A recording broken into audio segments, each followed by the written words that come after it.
All right, shall we talk about the FMG project? Because I'm so ready for that. So, FMG, you're gonna please tell us, Alice, the floor is yours, what it's about, what sort of things you do, and how you sort of got into it.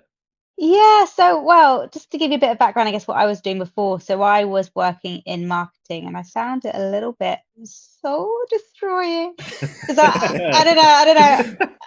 Sorry to anyone working it, but yeah, I think I got to, well, I know I got to 35 and just wanted to, this is going to sound so cheesy, but I just felt like I needed to do something meaningful. So I left my marketing job, switched to, and started studying psychotherapy, which has been one of the best decisions of my life, albeit really challenging. And I started working at the FMG Project. So I think I said earlier, the FMG Project is a charity for disadvantaged young people aged 14 to 18. So they come to us rather through referral from social services or from schools or from their parents because they're really struggling.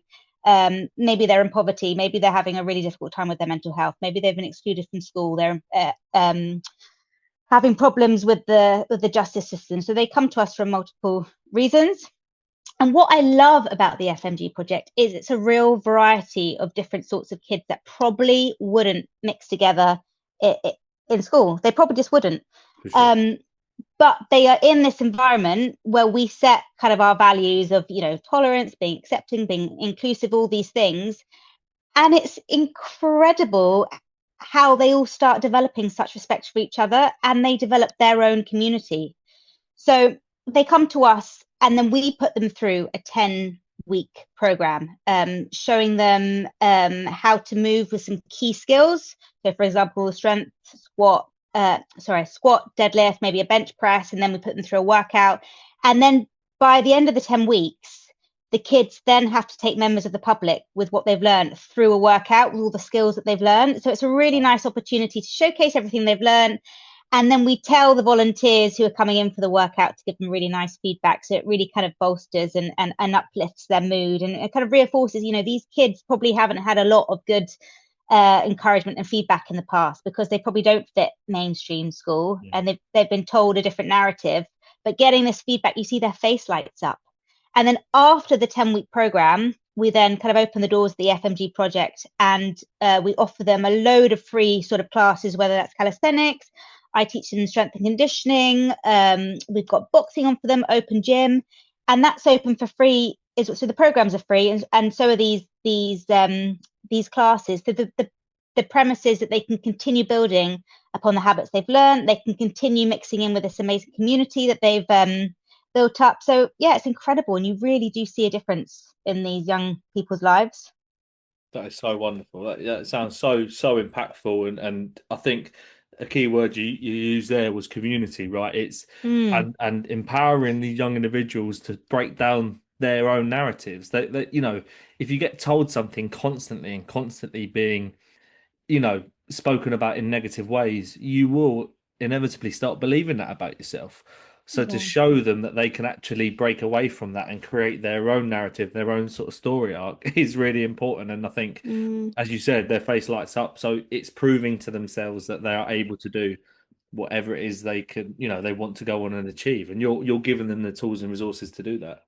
Yeah, and also, sorry, and one more thing that I think what's really nice and who I work with, Sam, who is the manager of the project, what he told me, because when I started working with young people, I don't know, maybe I had a different tone of voice, but Sam's shown me how to speak to these people as people. How can I explain it? I'm not their Mm. teacher, I'm not their parent. It's about speaking to them with respect, and it makes such a difference because in turn, again, these kids and young people haven't been spoken to with respect probably For at sure. school they've been shouted at, so having someone I guess come to their level can be really empowering.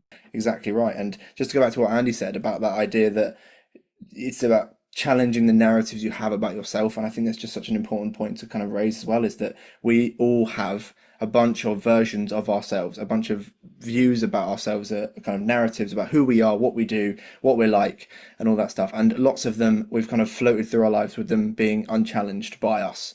Some of them are, and it's often said that that most critical voice about us is the one inside ourselves, and there's a lot of truth to that.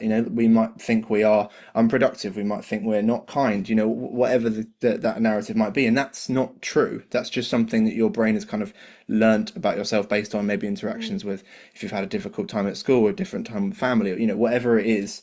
But allowing that, I think, giving movement and structure and community as a place to challenge those narratives about yourself is such a profound way to challenge it in your brain. Because just a tiny bit on BDNF, because I mentioned it and I love BDNF and I just want to talk about it a bit more. So BDNF is what your brain secretes when kind of exercising movement, and it's a neurotransmitter which basically increases your brain's capacity to learn in those moments. So when we are exercising, when we are moving our bodies, our brain is basically equipping itself to learn more about ourselves in those moments. So if we're repeating it, not only are we then learning that we are able to do the sport that we're doing, we're able to run, I can do 5K now, or I can do the strength conditioning thing.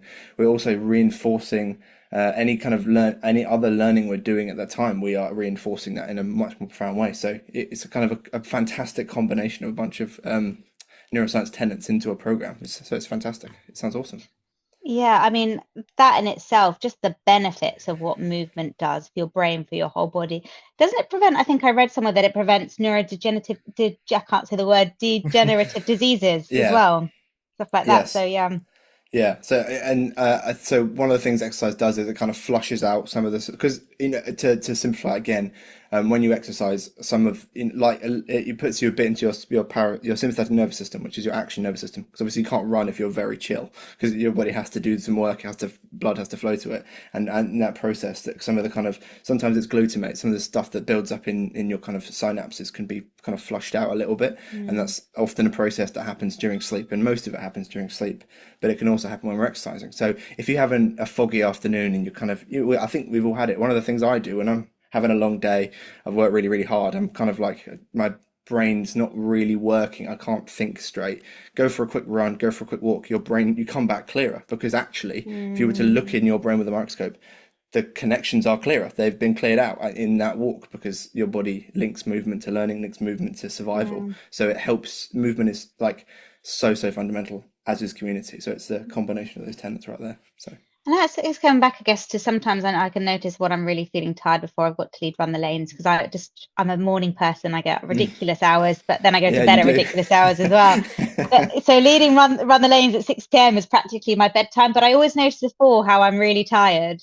But then once we've run it all, I just feel like it sounds so cheesy. I can't explain it unless you've been to run the lanes. You won't get it. But it's already run club. But yeah, you just feel euphoric. You feel so good with just moving.